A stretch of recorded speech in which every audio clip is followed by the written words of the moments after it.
আসসালামু আলাইকুম। আশা করি সবাই ভালো আছেন। তো আজকে আসলাম এক জায়গায় ঘুরতে ঘুরতে। তো আসার পরে দেখি এইখানে একটা ক্লাবের খেলা চলতেছে।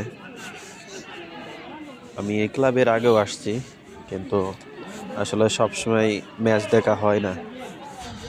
তো আজকে আসলাম, একটা ম্যাচ হইতেছে।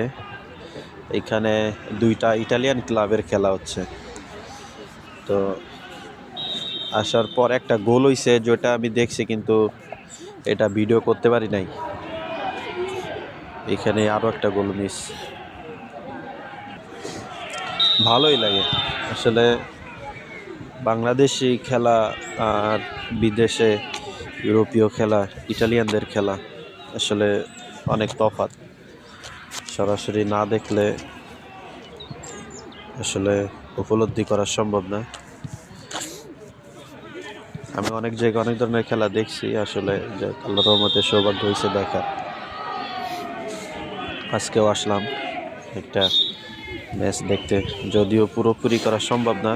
ওনারা আসলে ওইখানে কর্নারের দিকে দাঁড়াইতে দিতেছিল না, বারবার বলতেছে দূরে সরে দাঁড়াইতে, যার কারণে আসলে ওইভাবে পুরোপুরি ভিডিও করা সম্ভব না। যার কারণে অল্প কিছুক্ষণ একটা ছোটোখাটো একটা ভিডিও করলাম, যে আসলে কেমন হয়। এটা সবাই ইটালিয়ান, এদের মাঠ, পরিবেশ, খেলার ধারাবাহিকতা দেখলে আসলে অবাক হওয়ার মতো।